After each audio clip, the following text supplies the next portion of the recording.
today. These are topic: influence of coconut fibers and salt as admixtures for black cotton soil for making burnt bricks. Representing myself, Nyanja Eric, with my partner. Kennedy Charles. These are content for the day. Going on to introduction. Our background study covered the characteristics of black cotton soil, which includes its color and the environmental phenomena of cracks and heave, as you can see from the picture. The formation process is majorly through chemical weathering. Black cotton soil, due to its poor geotechnical characteristics, stands out as an industrial soil waste during construction. So we're checking what the feasibility of black cotton soil as a raw material for brick production. And problem statement. The inadequacy of construction material has substantial impact in the construction industry, and this study aims at showing the workability of using BCS with additional stabilizer to produce bricks, which in turn contribute to availing construction material in the industry. These are our study objectives. The overall objective was to investigate the influence of coconut fiber and salt as admixtures in black cotton soil for making burnt bricks. Our specific objectives were to conduct a hydrohydrometer analysis test, specific gravity test, and data bag limits test on black cotton soil, both with admixtures. We also aim to make brick samples using stabilized black cotton soil sample that will determine proportion of admixtures. And also, we plan to do the following control tests on the brick samples. Under the scope, the black cotton soil characteristics which we intend to improve are as shown. Our choice of additives are coconut fiber and salt. For our literature review, we reviewed literature on the following topics: the model formation nature of black cotton soil, black cotton soil in the construction industry, and we found that most literature indeed investigated the influence of both salt and coconut fiber, but they investigated these effects separately. So our gap is in trying to incorporate both the stabilizers for use in brick production. And methodology, it is summarized below as a research plan where we have a sampling and testing of neat BCS, investigating properties of BCS with various proportion of stabilizers, preparation of brick sample from stabilized BCS, control test on stabilized and control brick sample. So our test results based on our methodology was as follows. For the black cotton soil, of interest was the PI 26.86 and the linear shrinkage, which was 11.43. On addition of 0.5 coconut fiber and 1% coconut fiber, as you can see, the linear shrinkage was 9.86 and 0.5% coconut fiber, and PI 36.49. While for 1% coconut fiber, it was 9.15% and PI 36.54. For salt, the linear shrinkage was 18.07 and the PI 26.05. While for 1.5% was 21.07 linear shrinkage and PI 15.45.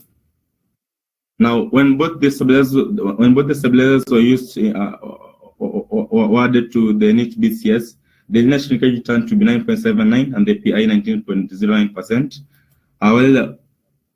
While the optimum ratio was 9.25% and 14.65 for the PI.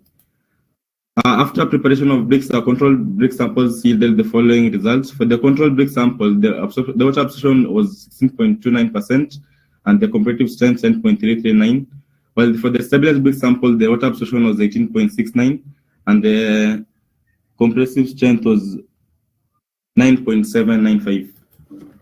And data analysis, as you can see from the table, the addition of coconut fiber to BCS does not change the soiling properties of soil, but it restrains the shrinkage behavior of the soil, whereby the soiling properties are shown by the PI results and the shrinkage properties are shown by the linear shrinkage results. On addition of salt, it improves the soiling properties of soil by decreasing the soiling property, and this is evident on the results of PI, which decreased greatly. When the two additives were combined to the BCS, we can see that the PI decreased. This means that low swelling property and high shear strength under shrinkage, and under shrinkage, we can see it also decreased.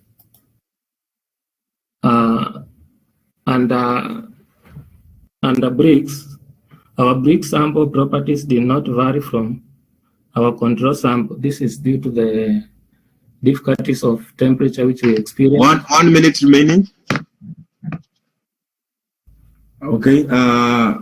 Black cotton soil is an expensive soil with position characteristics, as we have seen from the experiment. Addition of salt reduces the soiling properties of black cotton soil, and the coconut fiber improves chicken properties. Integration of both present sample with enhanced engineering properties. The stabilized brick samples achieved minimum specification standards. However, we believe that the bricks will have obtained optimum strength had we been able to obtain the recommended furnace temperature of 1,000 to 1,100 degrees, because the one we used to could only achieve around 700 degrees Celsius for the temperature. We recommend that further research can be conducted in the engineering properties of black cotton soil to find out the applicable uses of the problematic soil. Also, the youth can be empowered with information from research work from our institutions, so that people can be able to build from these ideas and maybe start factories and even get employment and improve standards of living. Thank you. These are some of our references. All right, thank you. Yes. Thank you. Let's get a comment from the panel members. Okay. Engineer Odero? No comment. The presentation was good. Okay. Engineer Kabubo? Okay. Then just a small one, just a small comment on your title. Okay. Your title, you're saying, what is it that I noted? You're saying influence of coconut fibers and salt as admixtures. I don't know how is that sentence structured, because I thought it's the influence of coconut fibers and salt on what? On black cotton soil. Yeah. So you see, the word as the continuation is not quite well. I don't know how you can twist it a little bit, Okay. So that the word influence rhymes with the rest of the phrase, Okay. We're going to do that. Okay. Then specific objective, Okay. I'm assuming you've done this because this is presentation, but because in the final document, if you write like the first specific objective, yes, I'm seeing like you have listed, it's like the way we list the test that you are going to do in the methodology. And so what is the objective? To conduct the tests. Not to conduct. To conduct is the methodology. The second objective, to make brick sample, that is an objective. That's a procedure, a methodology. I believe the first objective is to determine maybe the specific, the material properties, something like that of black cotton, raw black cottons and BCS with admixture, is it? Yeah. So you need to reformulate. I hope this is not how you have written them in the final document. You need to reformulate the first, the second, and also the third one. You need to, we have to. There are some keywords that are necessary. Like now you have seen today, we've been informed the word compare is not a specific objective. Yes. So I find like the word determine is universally accepted. For example, like for third objective, we've said in the document to determine the properties of stabilized using the tests. Yes, that's what I'm saying. So, sometimes, okay, I know you are trying to make it a presentation different from the report, but I was just being cautious so that this is not the way you have written in the document. Okay. All right. Okay, I'll stop there. It was a good presentation. Thank you. Thank you, sir. You can exit. Okay. We move to 0284. You are ready? Yes, we are ready, sir. So it's now 11:34. You can start. 5 minutes. Okay, the project title was Comparative Analysis of an adhesively bonded fiber-reinforced polymer deck to a mechanically connected fiber-reinforced polymer deck. This research was conducted by Kidavi Dennis Mugesi and my colleague Kimeli Emmanuel, and our supervisors Dr. Naftali Gadimba. Fiber-reinforced polymers are simply fibers in a polymer-based matrix, and due to the numerous advantages, FRPs are gaining traction in bridge engineering. They are used as reinforcement bars or as composite material in construction of bridge decks, and in our research we were interested in FRP composite decks. The type of connections usually play an important role in joining the FRP decks, that is panel to panel, and below is a pictorial showing an FRP deck assembly on a German highway. These are the connections that are usually used: bonded connections, mechanical connections, or a combination of the two. Our problem statement was that generally mechanical connections have high stress concentration in the areas around them. And our problem justification was that compared to mechanical connections, adhesive connections have high shear force transferring capacity. They are stiffer. The load transfer is more uniform with less stress concentration in the connected panel. Our main objective was to compare the structural performance of an adhesively bonded fiber-reinforced polymer deck to a mechanically connected fiber-reinforced polymer deck. Specific objective number 1 was to analyze and compare the stress concentration and distribution around the connections through finite element analysis. And number 2 was to compare the amount of deflection of the fiber-reinforced polymer decks at the joints through finite element analysis. The research did not take into account the dynamic loadings and dynamic responses, and this research was limited to testing of the structural behavior of the panel-to-panel connection by finite element models. Thus, no experimental tests were conducted. We reviewed various literature talking about spans with adhesive connections versus mechanical connections, the strength prediction of adhesively bonded joints, panel-to-panel connections, and in summary, mechanical connections have higher stress concentrations as opposed to adhesively bonded connections. Adhesively bonded better in FRP decks than mechanical connections. Panel-to-panel connections ensures transfer of shear forces between joint panels.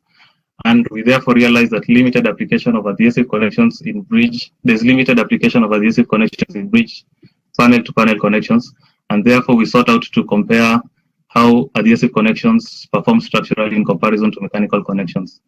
We first began by doing a preliminary design, build the steel support sections that would have supported finite element modeling. Then we visualized the results and conducted finite element analysis and compared the stress and deflection of the two fiber-reinforced decks. This is just an architectural drawing of the bridge deck itself that then informed our design according to the following Eurocodes. And these are the section properties of the members we used in the modeling. A numerical analysis of the panel was therefore performed using the finite element analysis using Abacus standard implicit models. And the figure above is just showing the deck and the joint in study, and below is the model of the deck that was under study. Due to large computational time and convergence issues, symmetry was applied to the decks, and the sections of 100 by 600 by 200 millimeters were cut out of the section for simpler simulations and computation, and were then loaded with 150 kilonewton concentrated force. And the figure on the left shows a bolted connection loading, and on the right shows how the adhesive connection was loaded in Abacus. These are the results showing how the stress is distributed in the connections, and on the left it shows the bolted connection, and the maximum stresses concentration is around the places where the panels are shearing against the bolt, with a maximum stress of 1012 megapascals for the bolted connection. For the adhesive connection, we can see that the von Mises stresses are concentrated on the edges of the adhesive layer interface, with a maximum of 526 megapascals as shown in this image. Now that our interest was to see how the deck performs and the joint performs in transmitting the stresses and the concentration of stresses, we therefore chose to analyze the stresses on the surface of the connections. And these are the images showing the regions that we chose. These are the graphs that shows how the stresses were then concentrated along the surface, and on the left is the surface of the bolt, and this is a graph that shows the 4 peak stresses along the surface of the joint where the panel are shearing against the bolt, and on the right is the graph that shows how the stresses were concentrated along the interface of the adhesive layer. We can see from that the stresses in the bolted connection are distributed non-uniformly along the bolted surface. This is because the four edges that are shearing against the bolt causes stress concentration on the bolt surface.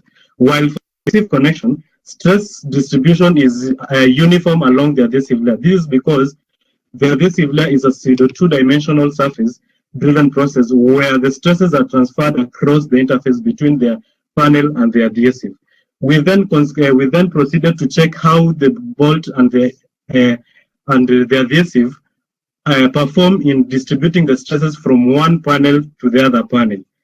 And these are the graphs that shows how the stresses were distributed from one panel to the other across the bolt and across the adhesive. And we can see that in the bolted connection, there is an interference in the flow of stresses from one panel to the other across the bolt.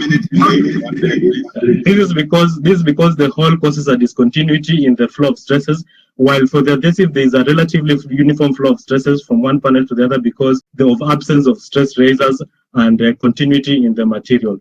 We therefore check the amount of deflection at the connection, and on the left shows how the bolted connection behaves and the magnitude of deflection was 3, and for the adhesive connection was 3.7, and therefore there was no significant difference in the amount of deflection. From the analysis of the connections, we concluded that adhesive connection performs better in distributing stresses along the joint compared to mechanical connections.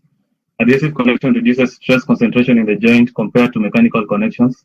We realized that there was no significant difference in the amount of deflection. We recommend that future tests should be done with the dynamic loading being considered, and they should also check for deformation and failure. That is the end of our presentation. Thank you all for listening. All right. Let's get questions from the panel members. Comment, question. Mr. Juki? Can you go back to the methodology, please?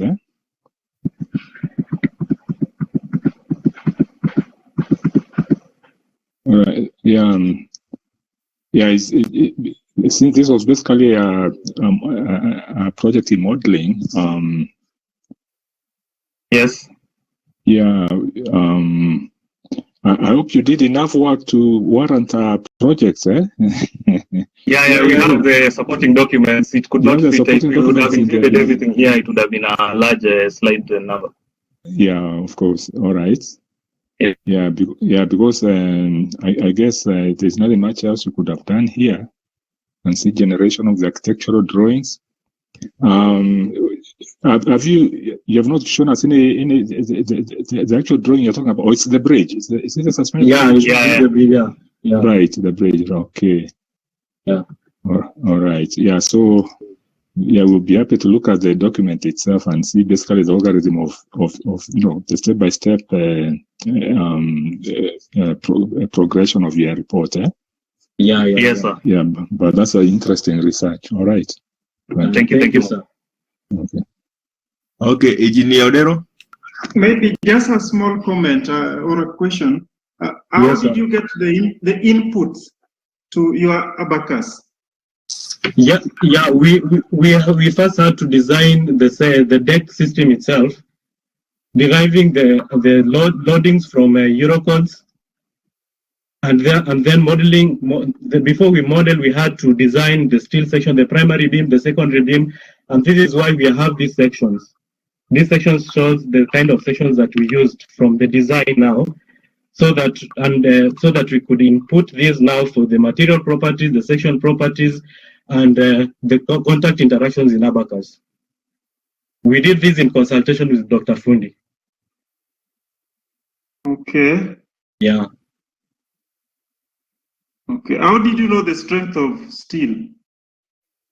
Yeah, from our design, we designed using steel grade S355, which has the Poisson's ratio and the ultimate strength, the shear strength, the ultimate strength from the manuals, the codes. Okay. Thank you. Engineer Kabubo, you are still with us? No, I can see he maybe is very busy. He's a director in Spartec. Okay. So he might have left. So I believe what even the other people might be interested in knowing is that what we call the input data. Eh? Yeah. You see, like the properties of steel, constitutive material relationship. Property of steel, section, the bolt that you use, where you got that data, because there is no experimental part. And actually, I believe even Engineer Joke was concerned about that, whether whatever you have done, just modeling is adequate.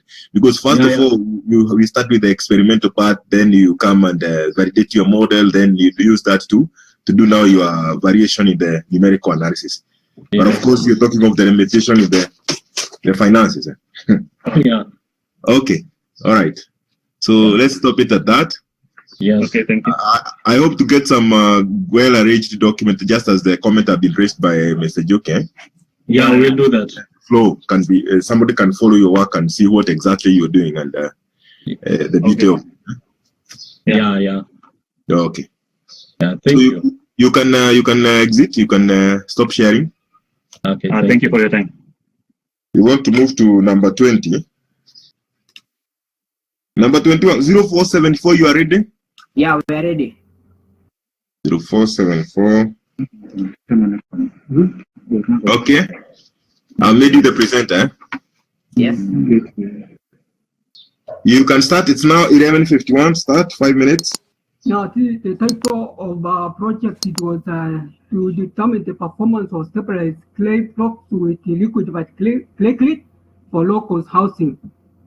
The background information, actually, we were determining the low-cost housing materials, and also the problem involved reducing the cement production and the sorry. Can you see our slides? Yes, go on. Okay.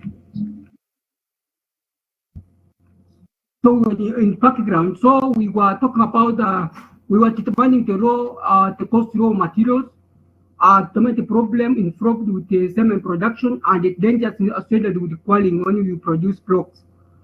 At the next slide, so we're talking about problem statement. We find out that clay soils, when it is exposed to water, and then for it to be stabilized so that to increase the strength.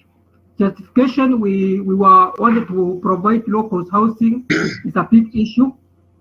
Our objectives, the overall objectives, we were to determine the performance of separate clay blocks with liquified clay for low-cost housing. Specific objectives, one was to determine the engineering properties of clay with limit, plastic limit, and linkage limit, and the compressive strength of clay block. Objective two was to test water absorption in stabilized clay block. Three, to determine the strength capacity of stabilized clay block wall by stabilizing clay. So the next objective is to scope and delimitation. The scope to determine the artifact limits of clay soil that has been treated with claycrete, and also the compressive strength of that clay, and also determine the strength of stabilized clay wall with claycrete. The literature review, we find out that from the previous literatures, there was more concentrated on the mechanical part of it, but the gap, we find out that there was need to use a chemical stabilizer. In conceptual framework, we find out this is the conceptual framework we used.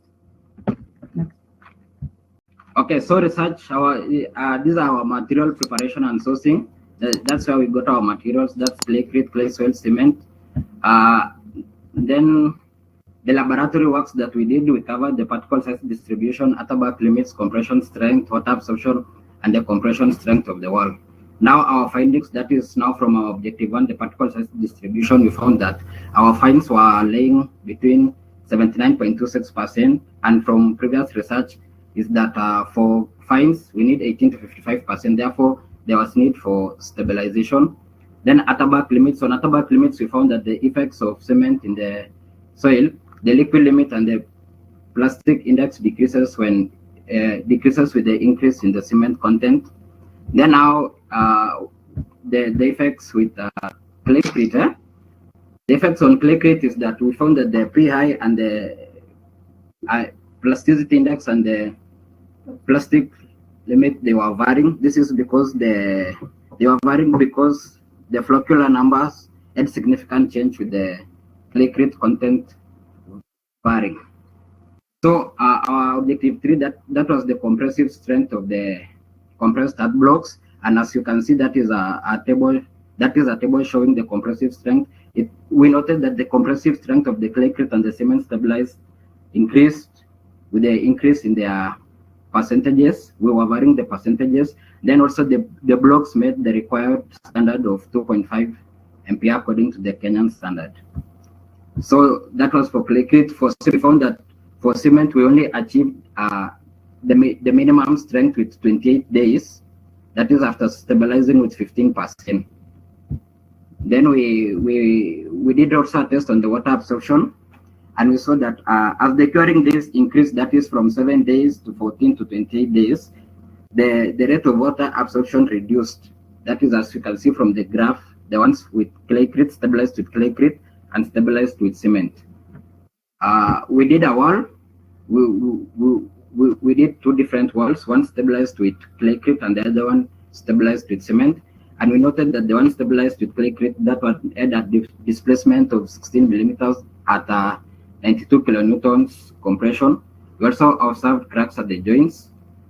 For cement wall, there was displacement of 21.5 at 72 kilonewtons, and it failed at the edges. So our conclusions from objective 1, we concluded that the soil classification type, that was the soil type, was clay soil. From the another objective 2, that was clay stabilized with claycrete, had high plasticity index of 27.97. We were also able to achieve the minimum requirement of compression strength of 2.5. That is after 28 days curing for 15% cement. While claycrete, we could achieve that with 5% stabilization with claycrete. Then the stabilized clay soils with claycrete, we concluded that this can be used for buildings. And the wall stabilized with claycrete was capable of sustaining high compressive loads, unlike the one stabilized with cement. So our recommendation, we recommend that the blocks, if the blocks are to be utilized in the exposed environment, the walls should be plastered or painted with oil or water-resistant paint. Further research also should be done to establish the possibility of using other additives such as gypsum and bitumen with claycrete to check the possibility of improving the water absorption characteristics of stabilized clay blocks. Then also the optimal mix of 5% clay can be used for partitioning and unexpected works for walls. Thank you. All right, thank you for that, and also for at least observing time. We have just exceeded by 1 minute. It was a good presentation. Let's get comments from the panel members. Okay. Oh yeah, Dr. Kabubo, karibu. Sorry, I got out kidogo. No, it's okay. Internet connections. Now, I didn't see you defining what a claycrete is, eh?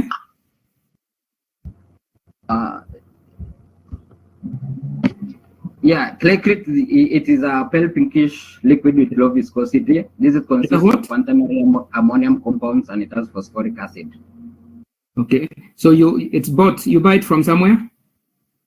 So yeah. Okay, you see, some of the things that you need to do is the comparison between the cost of this and that of cement. You need to also compare. Eh? Sorry, the data. In terms of cost, eh? Yeah. In terms of cost, yeah. What is more expensive, this material or cement? Cement. Okay. Then the other thing is, eh? Yes.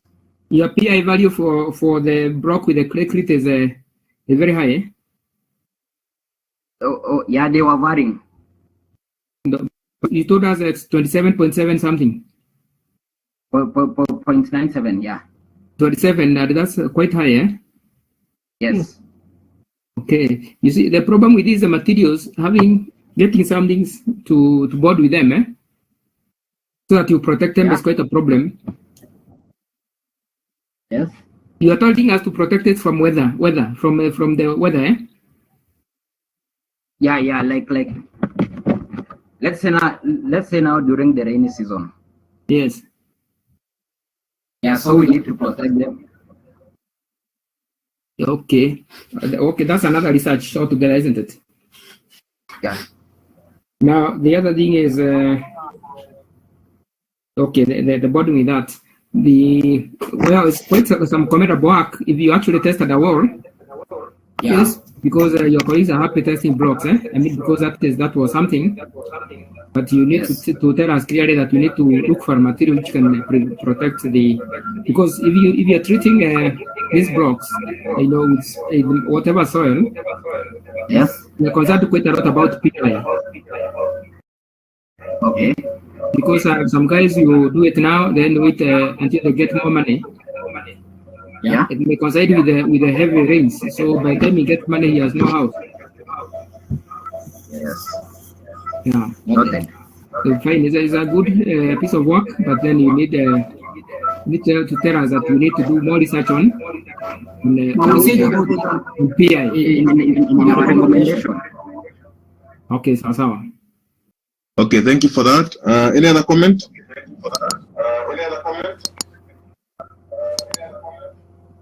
Okay. Okay, Daktari. Maybe just the objective 3, maybe they need to reframe objective 3 and something on the scope. Yeah, objective 3 and the scope. Can you go to the objectives, please? Okay. I think I had issues also with objective 2, eh? Yes. So your supervisor is saying objective 3, eh? Why should you mention 900 by 600? Is it that was the dimension of the one that we did. Okay, I'm just thinking that you don't need to mention 900 by 600. I agree. What you do, you just fight in your methodology or the literature. Yes. That does not come in the objectives. It goes into your methodology. Tell us why you chose one size and not the other. Oh, okay, thank you, Dr. And then what you can do is compress 2 and 3. Yes. You're talking about properties of this block. So when you come to methodology, you tell us which properties you are looking into. Okay. 2 and 3 can be crushed into one objective. Chapter 3. Thank you. Yes. And then finally on the wall, the wall that you are testing. Yes. It's good to clarify because there's somewhere you're talking of the deflection, is it? Displacement, is it? Yeah. Whether it's lateral displacement, whether it's a shortening, the axial. Yes. So that we see how you tested this wall. We cannot see you are right up, or you have cropped your photo too much. I can see the load cell, but I cannot see the device there. I don't know whether it's LVDT that you use to measure the deflection. Yes. So I can't see it how, because you have already cropped your is it? Can I see it? Somebody maybe can see it. So you need to tell us, yeah, this result, what deflection is, not compressive strength. I think, or displacement, yeah. Is it lateral? Is it the shortening? The shortening because of the applied compressive load. We need to clarify that. Okay. And then on your recommendation. Okay, this is just a matter of, recommendation is work for a suggestion for future work. Yes. So it should not come out as a conclusion, but just a suggestion. Yes. So you're saying if the block are to be utilized in exposed environment, the wall should be plastered or painted with oil or water-resistant paint. Yeah. Could it be like you suggest, or it should for further research? Because this is kind of like a conclusion you are making, but we do not know how it will behave, whether it will be effective in whatever. Like the way you have said in the second, further research should be done like that. I think that's more of a recommendation than the first one, where you are kind of giving a verdict already. Okay. Okay. All right. Thank you. That was a good one. Before you leave, yeah. Before you leave, you see the recommendations for use, recommendations for further research. Yes. You should split, because the final one there is for use. Yes. And we separate them for use and for further research. For further research. Yes, you separate them. The best recommendation you can do is for use, because you have actually gotten some results. Yes. So what can you use the results? That's the first one that you should actually give. And then the others can come later, because you are never sure whether anybody is going to do that research. Yes. But what have you gotten? What are you telling the contractors, the people in the industry to do? That is the major recommendation for use from your result directly. The others are sub recommendations for further research. They come as the lower level, but you separate them. Recommendations for use, recommendations for further research. But you start with the use directly from your conclusion. Okay, got it. And that should be for everybody. That should be for everybody, actually. Sure. Okay, thank you everyone. Okay, you can exit. Thank you, everyone. You can stop sharing. 265. So it's 12:07. You have 5 minutes. You can start. Our case study was investigating the use of groundnut shell ash and lime as stabilizing material for expansive clay soil for road surveys. My name is Colin Sotieno. My colleague is Alan Clinton. Yes, that's our introduction, our contents.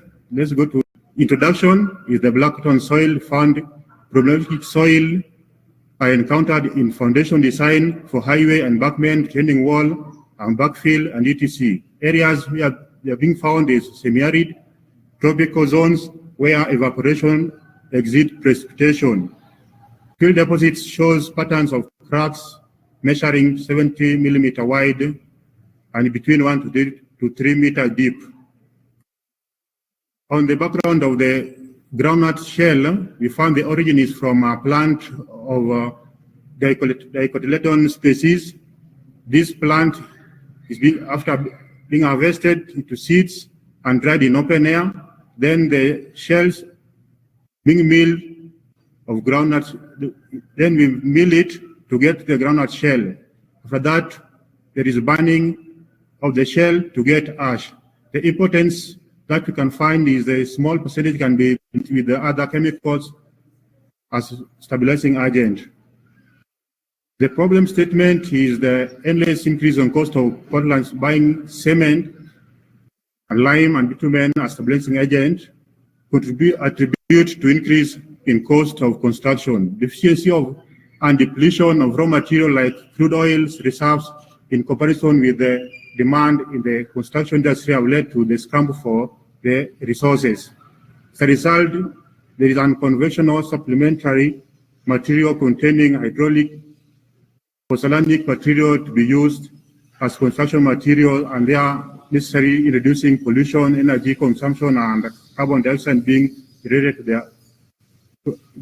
in the production. This one found by Turkey in 1995. Our justification is the improvement of physical and strength characteristics of black cotton soil with lime and groundnut ash shell.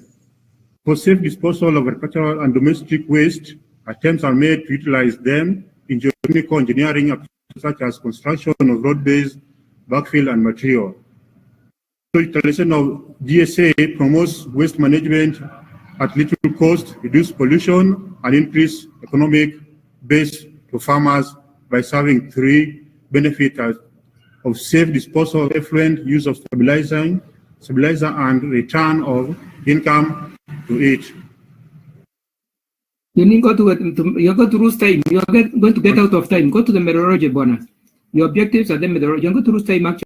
So maybe you show us the objective, research gap, then methodology. Our objective is to study the stability of groundnut shell ash and lime independently and combine as a stabilizer for expansive clay soil as application of the surveys. And the specific objective is to improve the performance of material by increasing its strength, stiffness, and durability. So to evaluate the engineering index property of untreated and treated expansive clay soil using groundnut shell ash and lime. To determine the optimal desirable amount of stabilizing agent, which is the lime and the GSA, to attain the property of black-ground soil required in the subgrade and embankment material. The scope is to study the minimum. Move to the research gap, please. So if you don't have the gap, okay, so move to methodology quickly. Our main methodology is a material collection, which have been collected from Homa Bay. Then this laboratory test, which is being conducted as BS 77 of 90 part 2, then ASHTO, and the kind of test that we had is moisture-coated determination, specific gravity of soil at above limit, particle size distribution, the SPT, that is product standard water compaction test, then the SPD, CBR, that's the California bearing ratio. These are summary of the result. And you see, we have got the stabilizing agent that has been used, the lime and the limit result. On the result also shows the Proctor test collected. On our result and analysis, we found the soil has been classified into three. That's the soil classification, physical characteristic, and compressive strength. On the soil classification, we have the particle size distribution, Atterberg limit, and from that we can find the soil can be grouped to different particles, like the gravel, which we find is from 60 to 2 millimeters, 2 to 0.06. This is sand. The silt is 0.06 to 0.002. Then the clay is less than 0.002. On our conclusion and recommendation, we find that the plastic index reduces for treated soil a different percentage of stabilizing, then started to increase at 4% GSA. The CBR value increases gradually at different percentage of GSA up to 4%, then reduces. Then the maximum dry density reduces with increase in curing period. Blackcotton soil was observed as being uniformly and predominantly heavily silk sanded. On our recommendation that we have, we find that more research need to be done on 3% and 5% GSA. Then the more tests need to be more tests needed for CBR strength, a different percentage from 0 to 7%. Thank you. Okay, thank you for that. Let's get comments from the panel members. And there's somebody, the echo, there's an echo from, 0266. Yes. Like you're in a conference hall, somewhere somebody is speaking in the background. Where we are is next to the road. Oh, okay. Let's just continue. Engineer Odero, I see you had come on board. Okay. I do see that the conclusion is not based on the discussion, or there's more research which is done to justify the conclusion.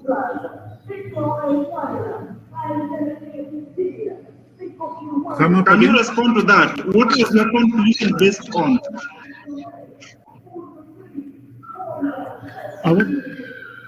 Our conclusion was based on when we did our research, we found out that the strength of the black cotton soil was increasing up to GSS when we added a GSS of 4%. Then after that, at 6%, the strength was reducing. That's why we concluded that we need to do more tests on a 3% GSS and 5% GSS, because our maximum value is 4%, which is giving us the strength we require. Do you have a curve showing that? Or some graph? Did you do a graphical presentation for that? Yes, we did. Which slide is that? No, it's not in among the slides. Do you have a table? Do you have a table also? Do you have a table? Yes. So as you can see that table. This table is written around what? The CBR table at 0%, which is neat black cotton soil, we have 3.57. Then when we added 10% lime without groundnut shell ash, it was 5.27. Then when we added 2% GSA and 10% lime, it was increasing until when we added 4% GSA, which was giving us 7.36. Then after that, when we added 6%, now the strength was reducing to 6.93. So that's why we concluded that 4% GSA is giving us the strength we require. And also we are recommending that maybe at 3%. Then, for the next objective.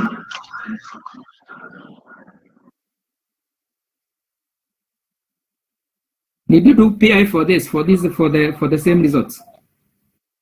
Yes, we did that. So what was the PI for the 4%? Yeah, the PI for 4% is 14.47. 14.5. Why aren't you doing a graphical presentation? Graphical. We see a peak, then a whatever, a low. Yeah, we didn't include those one on the slides because there were too You many. need to do that in your report, with your supervisor. Yeah, we have them in our report. There are too many. Objective 3 results.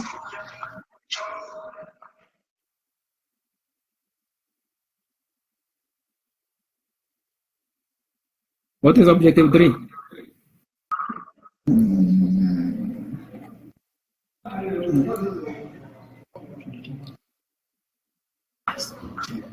Yes, this is to determine optimum. Where are the results?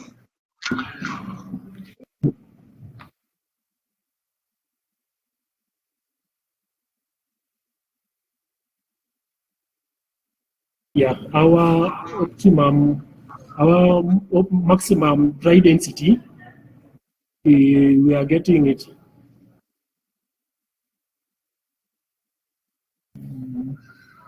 So that's the table giving the standard Proctor test, the MPD and the optimum moisture content.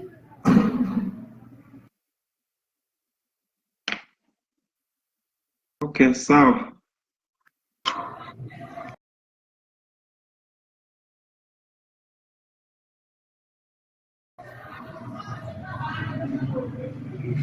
Okay.